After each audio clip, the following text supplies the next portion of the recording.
Good afternoon, good evening, and good night. Tis I, your brown skin candy girl, and this is our Candy Girl Chronicles. Welcome! We are here every Thursday night, 9:30-ish. Forgive us, we're a little bit late tonight, but stuff happens. Come on, y'all. Y'all already know. We don't make it our business to try and be late, but stuff happens. Let me just check some audio real quick. Make sure y'all can hear me. Make sure everything is on and popping. And yes, we are registering just fine. So we're good. So tonight we are talking about there we go. So tonight we are talking, and look at my rolls. Y'all listen. I don't have a summer body right now. So anybody right now that's having a problem with the way my body is looking, feel free to come and help. Feel free to come pick me up, be my motivation, be my meal prep partner. Yeah, meal prep is the hardest. Yeah. But it's easy once you do it, but actually taking the time to meal prep. Because here's the thing, I don't live alone. First of all, I'm going to just stop with I have a 15-year-old son that eats like he has a freaking tapeworm. So that alone is enough to stop me from doing any food that I leave in the refrigerator is guaranteed to be eaten. Guaranteed. And here's the thing. My son knows that if he eats my food, I'm not going to make such a big deal. But if he drinks my drink, I'm going to kill him. He already knows. So he knows that don't touch mom's drink, but you can have her food. She's not gonna give you such a hard time about the food, but the drink, I'm gonna go after. We're gonna have a problem. Yeah, we're gonna have consequences and repercussions that's gonna come behind that. We have our Live Me family here, of course. Tonight we're talking about should we assume monogamy, and I have my girl Kitty. Hi. She called me. Well, she messaged me and was like, "Hey, girl, I'm coming to the show." I was like, "Yay, come on to the show!" Because she got me back motivated, got me into my little some, Because listen. I'm gonna just be all the way real with y'all. Y'all already know. My aunt Sally is visiting, if you know what I'm saying. And Aunt Sally gets on my freaking nerves. But if she don't come, then I'm like, oh, can you please come visit me? That's a whole. Can you please come visit me? And then when she come, I'm like, oh, you get on my nerves. So she's here, and your girl is not feeling the greatest. But we got some white cat and some red cat. How is it? Great. Cheers, delicioso. And see, I have my little cup, I'm gonna call my little cup, my little glass, and it says it holds a whole bottle of wine, but I haven't tried it yet. But we yeah. Cheers to me. You're not gonna call me up right now. She said, you done took down half the bottle. That ain't the point. I don't feel it. See, that's the thing. I don't feel it. I just go a little bit, so then you can't see. So if you look at this glass, it don't look like it's a whole lot because it's only a little bit. You see? It's mind over matter. That's why they tell you to get a little plate. Because if you get a big plate, you're going to need a lot more food. Yeah. So anyway, we're talking about should we assume monogamy? But before we go there, I posted something earlier on my Facebook page. Did you see it? Okay, so there was a woman at a college in Texas, and she is a transgender person. Oh, yes, I did see that. Yes. And she had competed with the men's track team the year prior. January 2018 was her last competition as a man. And she resigned from the team and decided to then have gender reassignment surgery.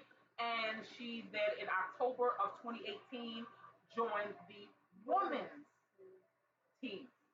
And she competed and she won gold medal in the 400-meter hurdles.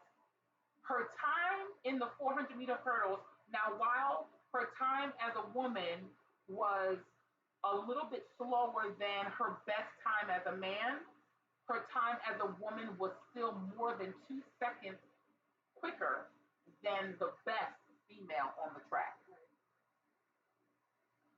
So here's here's the thing.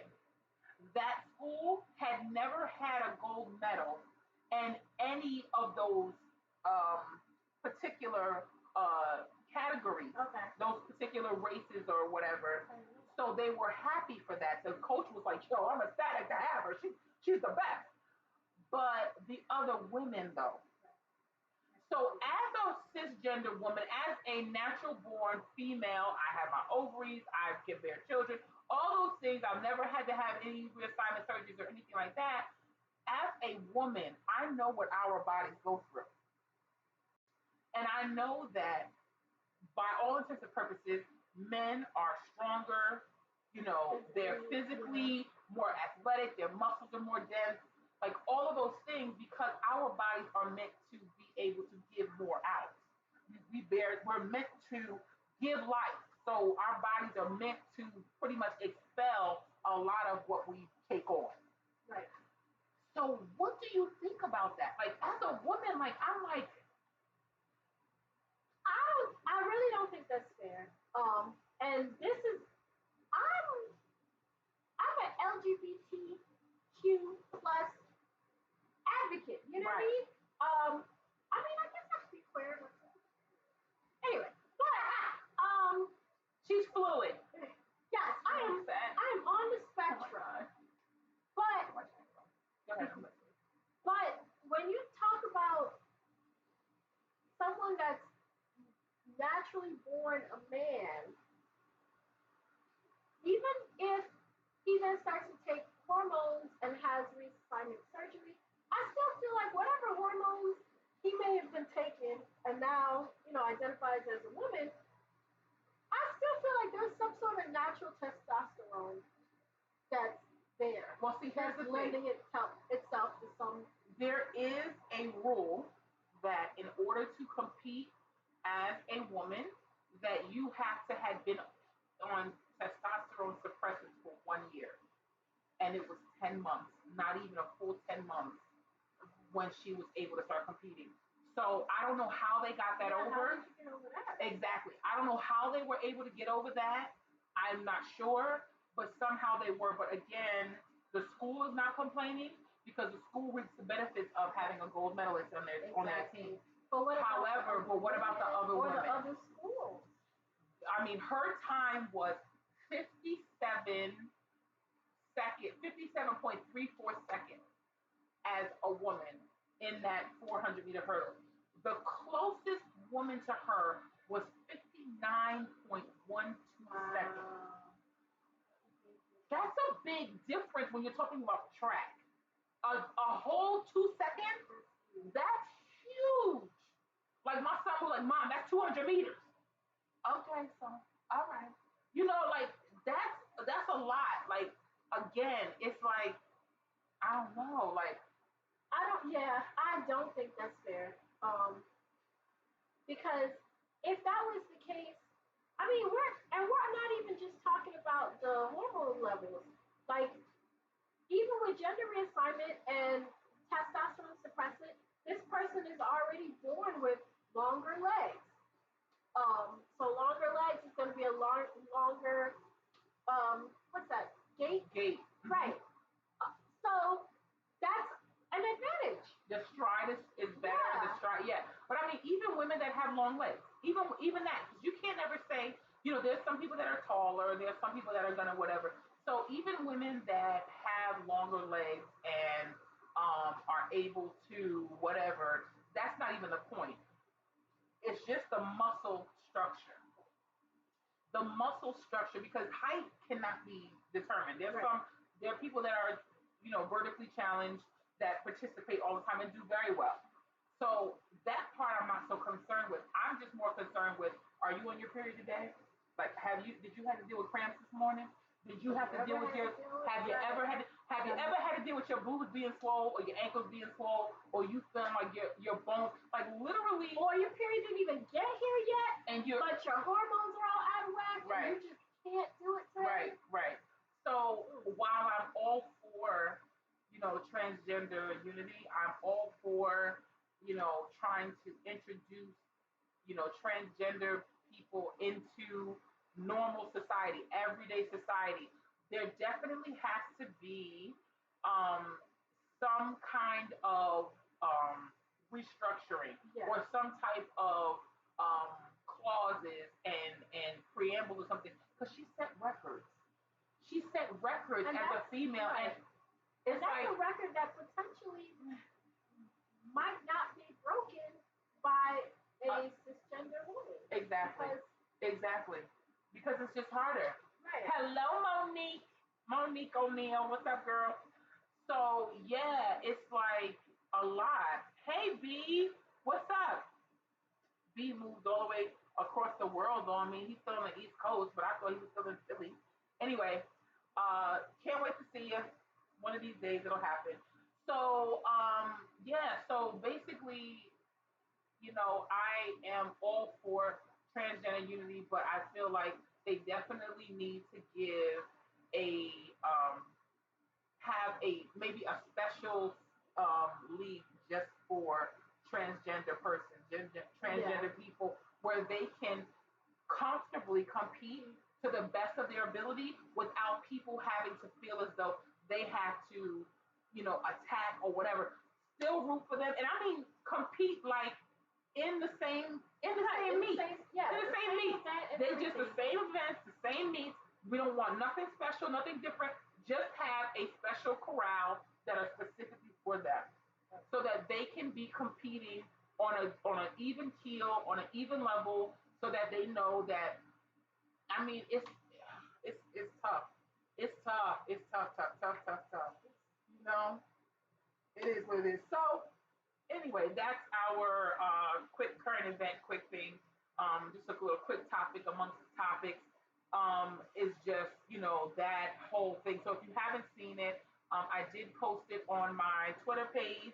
I did post it on my Facebook page, but IG does the most, and it'll only let you like direct mail it to someone. It won't Oh my let you. gosh. It's so retarded. Yeah. I still don't even know how to post on my what is the hot topics, the hot buttons that go across. Like, how do you post into those? Oh, I don't know. You see what I'm saying? Like, Like, I don't even use IG that much. listen. I'm social media challenged. So anyone that has, can help me with, my IG, impairments. I'm kind of infirmed in that area. I'm kind of disabled in that area. I need some help. So, feel free, DM me, give me a call, holla at your girl. Appreciate you. So tonight's topic, we're talking about should we assume monogamy? And my girl Kitty and I were talking about it a little bit prior to the show. And what brought this topic on was um, favorite YouTuber. What? I better be your favorite YouTuber. Triple X Candy Girl Land. Go look me up and subscribe to my channel. Thank you very much, Jaffa Hunter. Appreciate you. That's that's my live me family. Sorry, y'all. So watching an episode of Sex and the City, along with just the nonsense that you hear, social media and alike. And so, for those of you that don't know, I am a New Yorker, native of a New Yorker, love it. Holla, Brooklyn, stand up. Yeah, so native New Yorker, born and raised, everything about me, love New York. So Sex and the City is my show. It is what it is. But there was an episode that I was watching where my girl Carrie was a youngin' and she was dealing with somebody, Mr. Big, and she was really having a moment. And I was like, okay, you assumed that you were in a monogamous relationship or that you were in a relationship at all. You guys are dating. Okay, there is a difference between dating and having sex and being monogamous. So, which one is it? What happens? Like, where do we go? Like, how do we get to that point of monogamy? How do we get to the point of monogamy? I think I think for most people monogamy is a default. So it's not a discussion to be had. Mm. It's just, well, this is what we do. I like you, you like me. We just gonna cut everybody else off, and we gonna go down our little road and live in our little bubble. Default. That's a nugget. Question: is monogamy a default for you? We're gonna put that up as a poll question. Answer: King Royale, hello. All the love, all the love. Appreciate you. Is monogamy a default for you? Like, at what point does people? What at what point did your brain say to the rest of your person or to the rest of your body, to your heart, that okay, we can only be involved with and deal with one person at a time? At what point did that happen? Like, when does it happen? It's I I don't think that happens. I think that people are just socialized into going along with it. If you ever have a conversation about like relationship structure and orientation and things like that, it's usually people that have those conversations are usually people who are trying to go against the grain.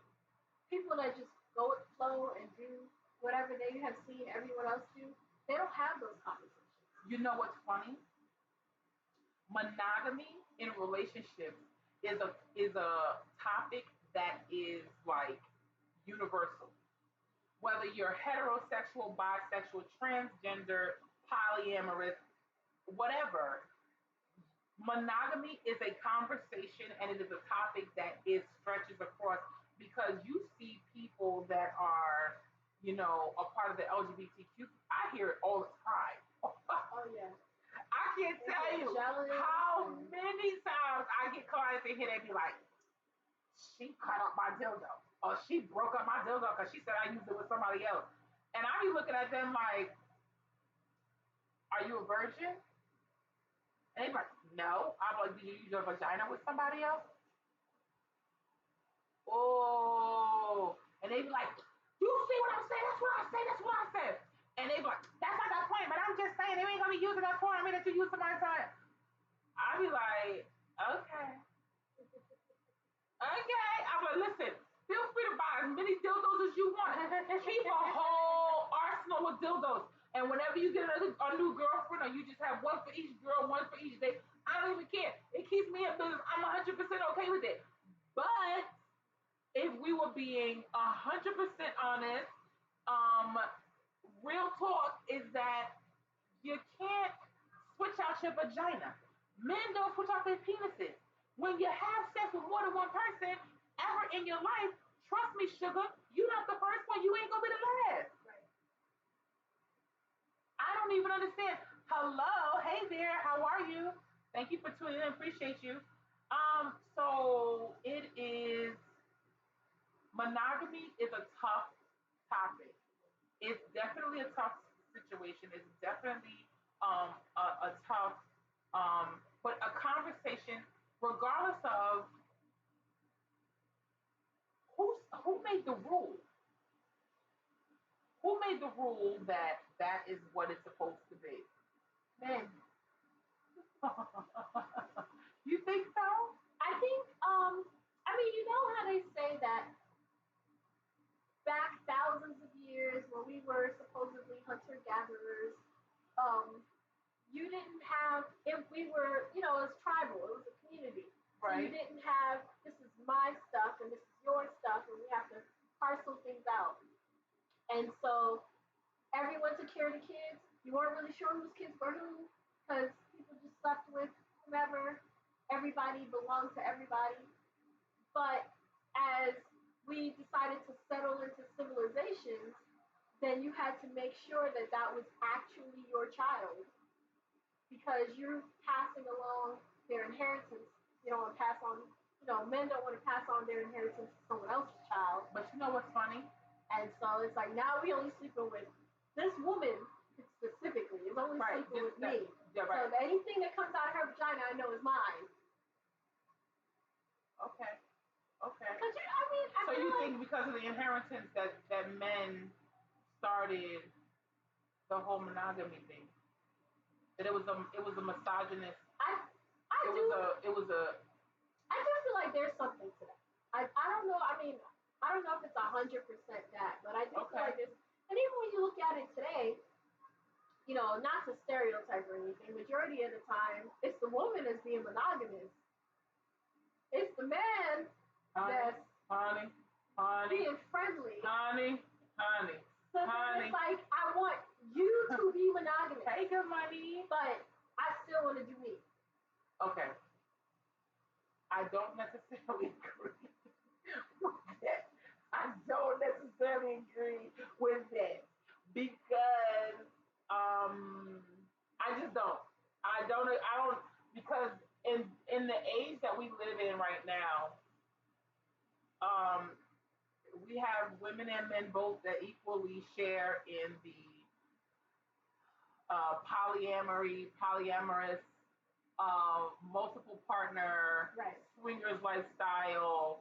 I need to get my freak on type of atmosphere. Yes. So I don't necessarily feel as though it is gender specific, but I do feel that it can be more of a hit to the masculine ego if they find out that they are not the only one. If they don't know and they find out, I feel like it's more of a blow to the masculine ego, right? Yes.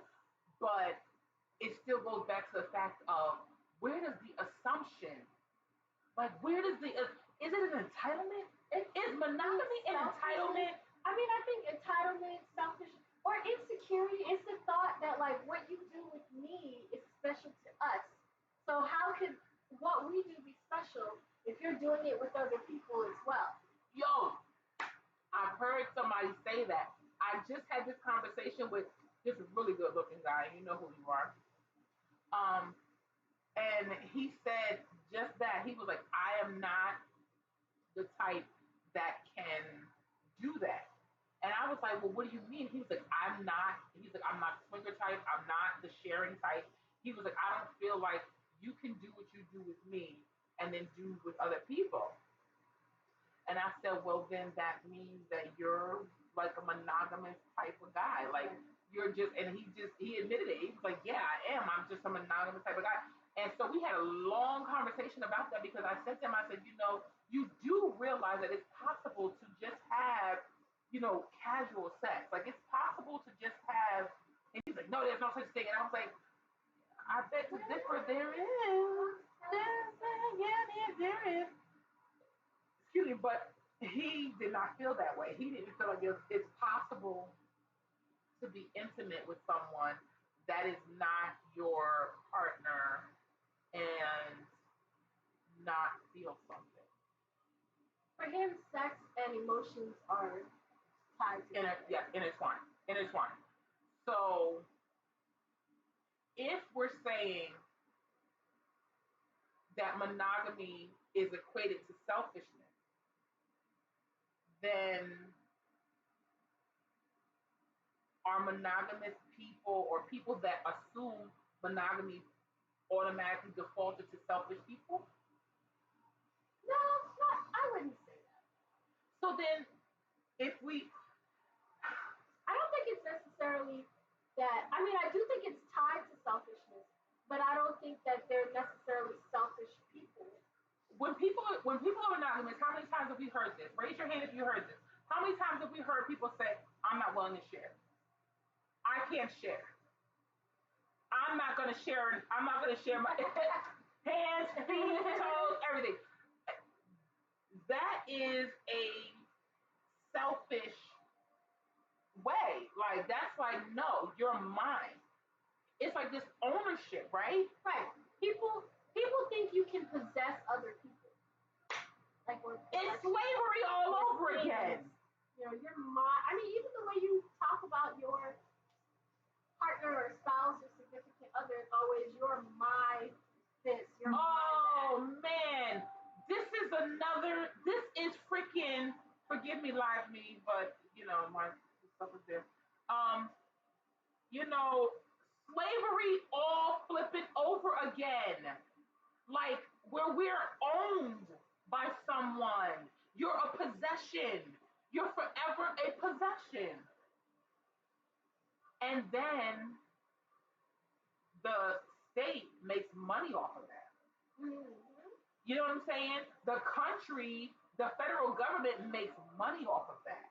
Because when you file married, let me say something. I'm gonna miss out. Listen, when you're married, hey C Gilliard, hi, how are you, baby? Thank you for tuning in. When you're married and you file taxes, if you don't file those taxes right, if you don't claim yourself right, like literally, in order to not owe taxes, one of you have to claim like married filing single, but withhold as a single rate. Because if not, if they don't take out extra, you're gonna owe every year. Wow. Every single year, you're going to owe something at the end of the year because they're gonna be like, oh, we didn't take out enough taxes. You both filed as though you're married, so we didn't take out enough taxes. Which makes absolutely no sense. No sense, no sense. But they do it on purpose. They do it on purpose. They do it on purpose. So that's what I'm saying. They make out it is marriage and monogamy. Monogamy is another subset of ownership, which is like fitted to like the marriage and the whole.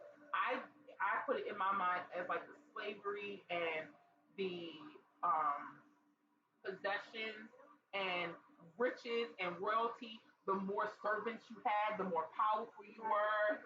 You exactly the stuff that we dig into. We're going to talk about also that there's levels to monogamy because I did say that there are levels to monogamy, but that is the end of our first segment, though. I like to keep, I know, I like to keep it, down to 20 some odd minutes so that people can watch the whole thing. And then if they have something else to do, they can, then they can come back later. But if you would like to hop over to my IG, feel free, or you could just tune in for our next segment. I'll have it uploaded. I hope by tomorrow. It's gonna be that's my task. I am going to do it tonight, and I'll make sure that it's done by tomorrow, guys. I tell you that my time is not always what I would want it to be, but I'm getting better. I'm working on it. Hopefully, you pray for me as I pray for you. I appreciate you. Thank you so much for being here. If you don't watch part two, shame on you, because we're going to come back with Kitty and we're going to talk more about monogamy. Should we assume monogamy? Come on, people. Let's talk about this thing. Let's be adults, put our big boy, big girl drawers on, and let's talk about it. I'm here with, I'm your brown skin candy girl. This is our Candy Girl Chronicles, and we are out of here. Thank you so much for watching. Stay up, y'all. Holla at your girl, and let me get this. Holla at your girl. Stay up. Shout it out later.